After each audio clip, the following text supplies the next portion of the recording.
Welcome back to the course, everybody. Today what we're going to look at is an introduction to IELTS, the whole IELTS exam, not just the writing portion but the whole exam. So a warning before we begin: if you have knowledge of the IELTS exam, if you have an understanding of it, you know how it works, you know how it's structured, then you can skip this lecture. You won't be missing out on anything. It's just for those students who have not done the test before, they're not very confident about the structure. So if you have done the test before, you know exactly how it's structured, then just skip to the next lecture. So for those of you that don't know much about the IELTS exam, then this lecture will bring you up to speed. So what is IELTS? IELTS is an acronym and it stands for the International English Language Testing System. IELTS. It's not IELTS. A lot of students confuse that with IELTS. It's IELTS. IELTS. It is the world's most popular English language proficiency test, taken by millions of students every year. In fact, over 2 million tests are taken every year at the current rate, and it's rising all the time. It assesses all of your skills in English: listening, reading, writing, and speaking. And it is an exam which is accepted by schools, universities, employers, and immigration authorities. But how is it structured? So here what we have is a general walkthrough. This looks a little bit intimidating, but we're going to take it a piece at a time. First of all, IELTS is separated into two modules. So you can either choose the academic module or the general training module. It really depends on your requirements. Often when you are applying for university, then you need to be doing the academic module. While if you are applying for visas for English-speaking countries, particularly with certain types of work, then you'll probably need the general training.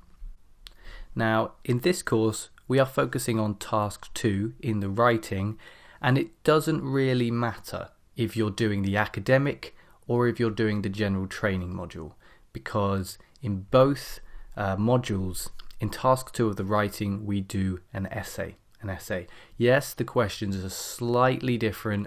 Yes, your approach can be slightly more informal and casual in the general training, but everything that we look at in this course is going to be relevant to both modules. So let's have a look at the exam itself. The exam starts with the listening component, and in the listening component you have 30 minutes plus 10 minutes for transferring your answers, and you have 4 sections. There are 10 questions in each section, which makes up 40 questions altogether. Some important points to keep in mind: only use a pencil, and remember that the audio is played once only. It will not be repeated for you. After the listening comes the reading test. You have 1 hour for the reading test, although you should try to save 10 minutes at the end for transferring your answers to the answer sheet. There are 3 sections, and there are 40 questions divided among those sections. Again, answer in pencil only. After the reading test comes the test that we're interested in, which is the writing test. Again, you have 1 hour for the writing, and they recommend 20 minutes for task 1, where if you are doing the academic writing, then you will be describing a graph or a diagram or a process or a map. And if you're doing the general training writing, then you will be writing a letter in task 1. And then they give you 40 minutes for task 2, which is the essay. So 2 tasks, 2 questions, 1 question in each task. Some important points.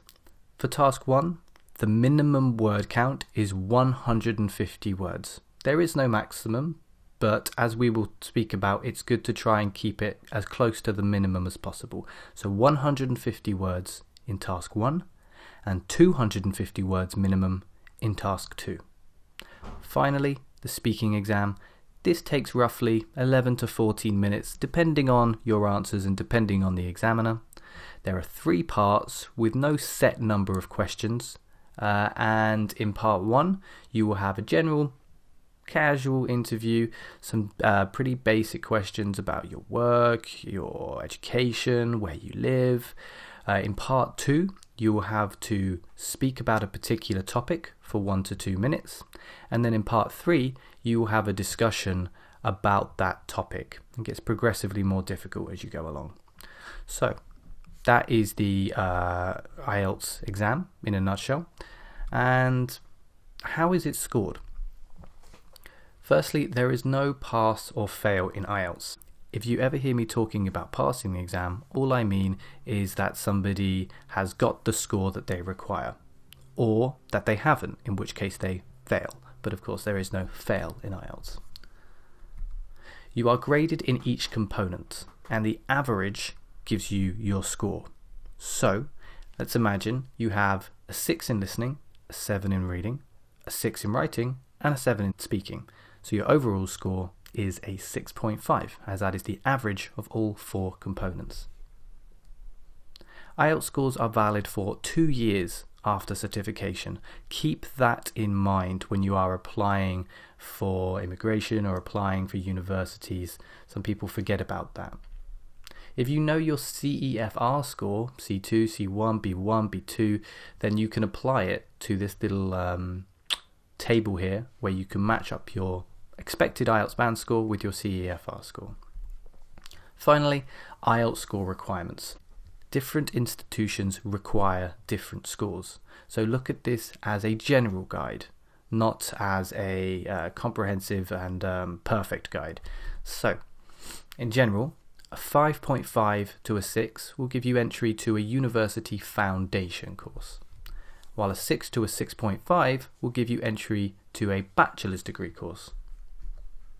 A 6.5 to a 7 may give you entry to a master's degree course, and a 7 and above, these scores are typically required to work in English-speaking countries in professions such as medicine, law, accounting, and academic research. But as I mentioned, different institutions will take different scores, so do make sure you research and find out exactly what you need in order to apply for your chosen institution or visa. I hope you found this lecture useful and it's given you a good idea of the IELTS exam in general if you didn't know before. If you do have any questions, do leave them in the comment section, and I'll see you in the next lecture.